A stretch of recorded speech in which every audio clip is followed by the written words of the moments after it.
Oi, turma do livro Palavras de Vida Eterna, Chico Xavier com o Espírito Emmanuel, no capítulo 135, diante do Mestre. Vós sereis meus amigos e se fizerdes o que vos mando. Jesus. Aspirando ao título de amigos do Senhor, urge não lhe perdermos as instruções. Imbuídos de entusiasmo, somos pródigos em manifestações exteriores. Quanto a esse propósito, acrescendo notar que quase todas elas se caracterizam por alto valor indutivo. Esforçamo-nos por estudar de palavras e atitudes e claramente não dispomos de quaisquer recursos outros para penetrar-lhes o luminoso sentido. Administramos conselhos preciosos em nome dele, sem que nos seja permitido manejar veículo mais adequado às circunstâncias, a fim de que irmãos nossos consigam encontrar a direção ou caminho de que se mostram carecedores. Escrevemos páginas que lhe expressam as diretrizes e não nos cabe agir de outro modo para que se nos amplie na terra a cultura de espírito.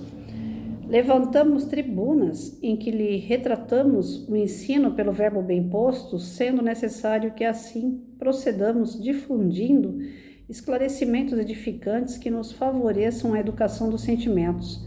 Realizamos pesquisas laboriosas, ajustando as elucidações inspiradas por ele aos preceitos gramaticais em voga, competindo-nos reconhecer que não existe outra via senão essa para fazer-lhe a orientação respeitada nas assembleias humanas.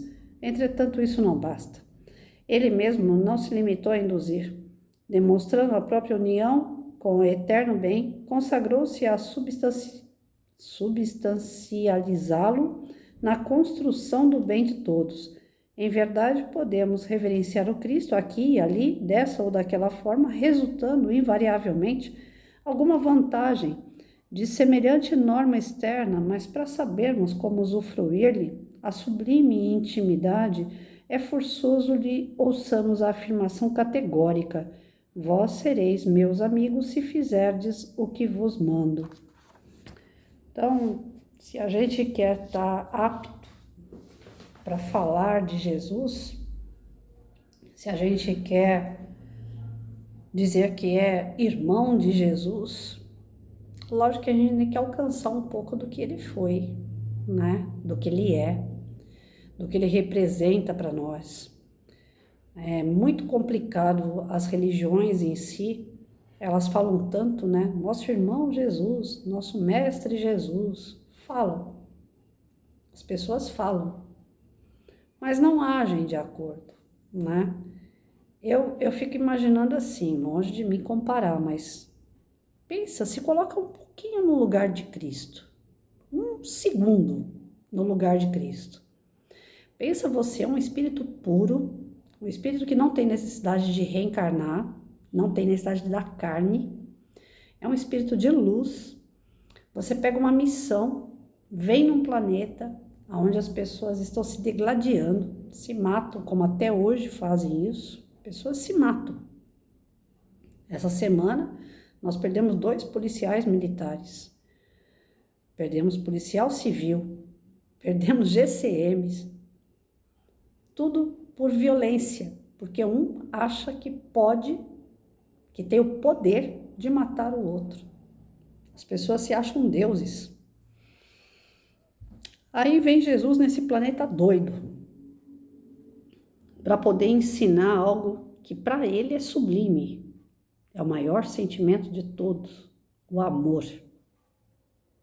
Ele fica aqui no planeta, segundo a história, por mais de 33 anos, morreu jovem, foi humilhado, foi execrado, foi colocado como inimigo do rei da época, porque ele disse que o reino dele não era desse mundo e o rei achou que ia tomar o trono, porque o rei daqui só enxergava aqui, não enxergava Deus, não enxergava outras vidas, tinha uma limitação na sua visão. As pessoas que estavam em volta preferiram um ladrão ser solto do que Jesus. Como Como que Jesus, vivendo tudo o que ele viveu, ele consegue ainda amar a gente? Ele conseguiu perdoar Judas na cruz, que foi o maior traidor dele. Como é que a gente, sendo Jesus, a gente se sentiria? Já passou isso pela cabeça de vocês? Porque falar em Jesus, meu irmão, meu mestre, Senhor, todas as religiões ensinam a falar. Mas se colocar no lugar dele. Alguma religião ensina a gente a se colocar no lugar de Jesus?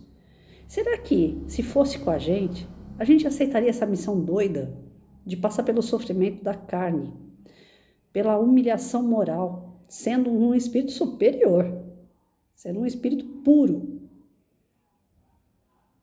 Eu, quantas vezes em sala de aula, na escola, me pegavam para Cristo, né? Juntavam aquela panelinha de professores, ou mesmo de direção de escola, querendo me colocar para baixo, tirar as minhas virtudes, tirar meu juízo, colocando meus defeitos em xeque. E eu me sentia perseguida, e eu me sentia colocada de lado. Muitas vezes insegura, eu atacava. Jesus não atacou ninguém. Acho que nem inseguro ele ficou, porque ele era puro. Ele olhava para todo mundo e falava assim, coitado dessa raça toda. Tanto é que ele chegou no momento que ele falou, né? Perdoa, Senhor, porque eles não sabem o que fazem, né? Mas será que as pessoas realmente não sabiam o que estavam fazendo? Será que hoje a gente não sabe o que está fazendo? Então, ontem eu estava conversando com um amigo, eu falei para ele, na hora que a gente tiver que prestar conta, que chegar do outro lado, eu vou chegar tão envergonhada, eu vou chegar muito envergonhada. Porque tem muita coisa que eu sabia que não podia e eu fiz. Tem muita coisa que eu não sabia e eu fiz. E tem muita coisa que eu olho para trás e falo, meu Deus, por que você fez, Patrícia? Não se deve culpar, não se deve julgar, né? A gente tem que se perdoar. Mas o fato da gente se perdoar, da gente falar, não, foi um erro, foi infantilidade, né? Já foi, não vou fazer mais, não significa que tá tudo limpo em você. Aquilo ainda tá impregnado em você, né? Você se perdoar é um grande passo, você pedir perdão é outro grande passo. Você querer seguir Jesus, você querer aprender com Jesus a ser uma pessoa melhor é um passo gigante. Mas não tira a sua culpa total, não tira as suas dívidas totalmente. Você vai ter que prestar conta disso. Mas dia menos dia você vai estar diante de Jesus e vai falar para ele, mestre, você fez tudo o que fez por mim e eu fiz tão pouco por você. Eu fiz tão pouco por mim. Eu podia ter feito mais, mas eu fui cabeça dura, eu fui infantil, fui imaturo, eu fui muito egoísta, eu fui muito orgulhoso e eu não passei na prova. Aí, com a cara de pau, eu vou falar assim, dá para dar outra chance? Sabe aquelas pessoas que devem para o banco dinheiro? Quando você está por cima, você nem lembra do banco. Você nem liga para falar com o teu gerente. Mas quando o cinto aperta, você leva até um chocolatinho pro teu gerente, né? Ó, vê aí, quebra o galho para mim. O que eu posso fazer? Porque eu tô apertada e eu preciso de ajuda. E o seu gerente, muitas das vezes, ele vai te ajudar. Mas ele vai querer os juros. E às vezes você não consegue pagar nem a dívida, que dirá os juros. Às vezes eu me sinto dessa forma, como se a minha dívida fosse muito maior do que a minha vontade de pagar. Eu estou sempre devendo, eu estou sempre no negativo. Quando eu percebo que eu consigo chegar no positivo, eu não quero esquecer de Jesus, porque eu sei que foi Ele que me tirou do negativo. Então eu forço a barra, aí eu começo a trabalhar mais, em razão dos outros, para falar, mestre, ó, tô aqui, tô na ativa. Não é querendo tomar lá da cá, mas eu tô aqui. Eu não parei. Não é porque a coisa melhorou que eu vou parar, né? Para fazer valer a pena tudo que ele fez por mim. E aí é a hora que você olha e fala, tudo que eu fizer ainda é muito pouco, porque o cara, ele não tinha que fazer nada do que ele fez. Ele fez foi muito por mim. Ele fez muito por você. Por mais que a gente faça, nós estamos muito atrasados. Ontem eu estava assistindo uma palestra do Haroldo Dutra. Tem algumas coisas que estão acontecendo pro lado dele aí que não tá legal, né? Dizem que está fazendo palestra, querendo ganhar em cima da doutrina, mexendo com questão de dinheiro, mas independente, é que nem eu falo, independente da pessoa, o que ela faça, eu procuro pegar o melhor, né? E eu peguei uma palestra longa do Haroldo. E na palestra ele falava assim, gente, dá uma olhada em volta os outros planetas.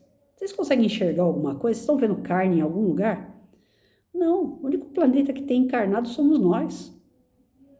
Ou seja, em volta está cheio de planeta evoluído, porque quanto mais evoluído, menos denso é a matéria. Então, em volta nós estamos cheios de planeta evoluído.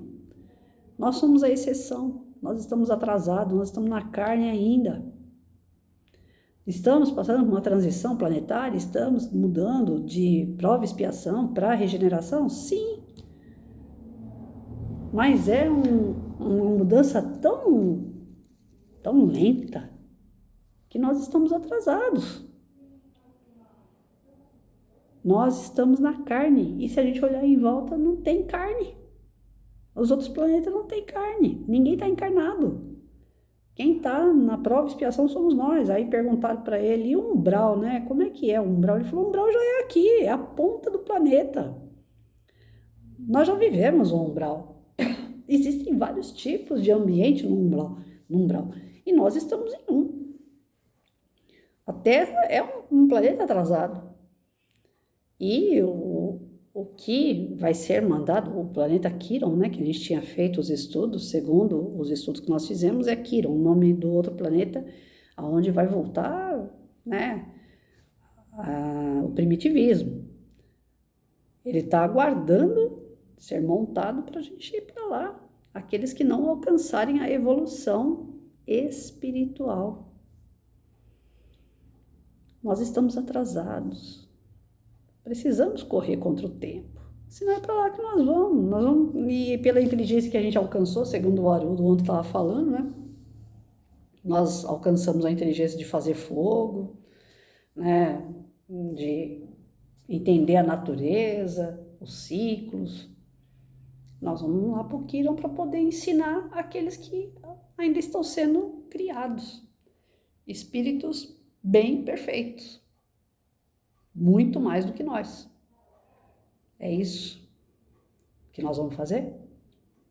Ou a gente quer chegar na angelitude, sabe? Chegar num patamar maior, ter missões como Jesus teve, sim, de ir lá e impulsionar, de empurrar as pessoas para o progresso, mas não de viver, de conviver, de estar encarnando e reencarnando num local que é começar do zero. Não faz sentido. E se a gente continuar atrasando o nosso lado, é isso que vai acontecer. Em vez de se aproximar do mestre, a sensação que eu tenho é que às vezes a gente está atrasando o nosso lado, a gente está se afastando dele. É triste demais você ligar os meios de comunicação, o GCM mata o seu comandante, atira no seu subcomandante, se mata. Um GCM mata a esposa e depois se mata. Os dois eram GCM. A polícia militar, 2 baixas na mesma semana, combatendo o crime, combatendo o mal. Na nossa cabeça humana, é o bem e o mal. E o bem perdeu 2 batalhas para o mal. Na cabeça do espírito, né? Não é bem assim. A gente sabe que tem um porquê daqueles policiais perderem a vida em combate. Mas aos olhos carnais, a gente olha para essas coisas e desanima. A gente fala, nós estamos perdendo a guerra, o que está acontecendo? Por que o mal cresce? Por que você liga, como eu falei ontem e volto a repetir, isso me deixa muito triste, né? Eu abro o Quai para colocar um vídeo meu, tá lá, uma menina de 12, 14 anos no máximo, vendendo o corpo, falando pro cara ligar para ela que ela vai ficar em vídeo com ele. Tá escancarado o negócio ali, ninguém vai fazer nada. Ninguém vai denunciar aquilo ao conselho tutelar, não tem como pegar aquela menina, não tem como descobrir quem são os pais daquela garota. Então, que mundo é esse? Né? Às vezes eu paro, penso, falo, meu Deus, como nós estamos distante de Jesus? Quem somos nós para abrir a boca e falar Senhor? Quem somos nós para poder falar me ajuda? O cara já ajudou tanto e não adiantou. As pessoas continuam batendo na cabeça. Né? Chega essa época aí, carnaval, nossa senhora, piora tudo. E as pessoas do bem são maior em quantidade. E por que permitem acontecer essas coisas? Né? Não é o mal que é grande, é a omissão dos bons que é gigante. As pessoas olham as coisas e falam, polícia morreu, mas ele sabia que ele ia ter que morrer mesmo, porque polícia é arriscado. Essa é a resposta que dá. Poxa, eu perdi meu marido com 33 anos. Eu tive que criar um filho sozinha. Meu filho só tinha 8 anos de idade. Não é assim. Ele é polícia e tá tudo certo. Ele sabia que ia morrer e acabou. Não, saber que vai morrer, que vai desencarnar, todo mundo sabe. Mas a sua profissão, por mais que seja de risco, ela é para o bem. Polícia, GCM, Polícia Civil, militares em geral, eles estão do lado do bem. E quando dá essas baixas assim, você para e pensa. Né? São pessoas que colocaram a sua vida em risco por pessoas que eles não sabem nem da existência, nem quem são. Como Jesus também não sabia quem era todo mundo que estava ali envolvido na história. Mas ele foi lá e falou, não, eu vou entrar em cena e eu vou fazer a minha parte, eu vou tentar dar uma alavancada nesse povo. Então, missionários, pessoas que vêm e dão uma empurrada na humanidade, seja pela inteligência, pelo intelecto, né? Seja pela ciência, seja pela religião, de tempos em tempo aparecem pessoas assim. Aí o Haroldo outro estava falando também, a partir, né, de agora vai começar a vir os espíritos mais evoluídos aqui para a Terra. E eles não vão se contentar com pouco, porque eles são hiper, mega inteligentes. Eles vão querer coisas melhores. Né? A história do o ônibus lá no nosso lar que flutua, né? No Japão já tem, né? Nós temos já uma tecnologia muito semelhante à tecnologia do plano astral, espiritual, né? Nós estamos evoluindo para isso. Mas em questão moral, nós ainda não avançamos muita coisa, porque as pessoas ainda continuam se matando. As pessoas ainda continuam achando que beber tá certo, fumar tá certo, usar droga de vez em quando não pega nada. Para ajudar, agora estão liberando maconha, né? Difícil. Como é que você vai chegar lá e falar, mestre, tô aqui. Aí você olha para trás, um monte de besteira que você fez ou faz. Com que cara que você vai falar com Jesus? Com a cara de pau mesmo? Falar, desculpa, eu errei, não sabia o que eu fazia? Grande parte das coisas que a gente faz, a gente sabe, gente. Então, a responsabilidade é nossa de evoluir. Jesus é o nosso mestre, é o nosso caminho, é a verdade, é a vida, e ninguém chega em Deus se não for através de Jesus. Mas pelo amor. Amor. Ele não veio ensinar outra coisa a não ser amor. E para ter amor, a gente não pode ter ódio, a gente não pode querer matar, a gente não pode querer fazer o mal.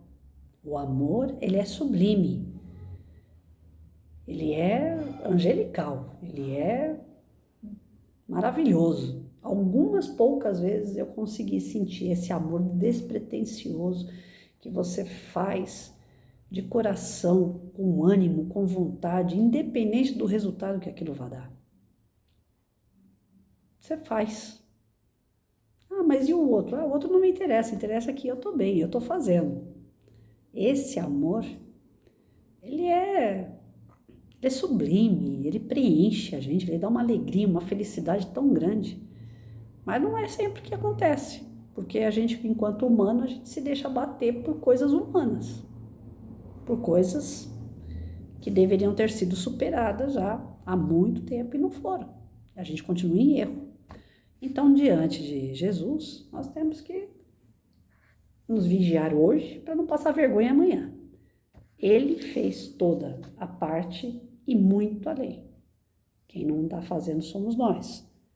Então, esse puxãozinho de orelha do texto aí, que sirva para mim, sirva para vocês, de forma que a gente reflita sobre as nossas atitudes, nossos pensamentos, aquilo que a gente acha que é correto, aquilo que a gente acha que não é correto, vamos mudar, porque vai chegar um dia que ele vai perguntar, e aí, o que você tem para me dizer? O que você trouxe na sua bagagem? E o que você vai estar levando? Ódio pelo teu irmão? Mágoa? Rancor? Fofoca? Vai levar atritos? Pessoas que você se desentendeu? O que você está levando na tua mala? Então, vamos arrumar a nossa vida enquanto a gente tem tempo de arrumar por aqui. Porque vai chegar o momento de prestar conta. E a nossa prestação de conta é com o governador do nosso planeta, é com Jesus.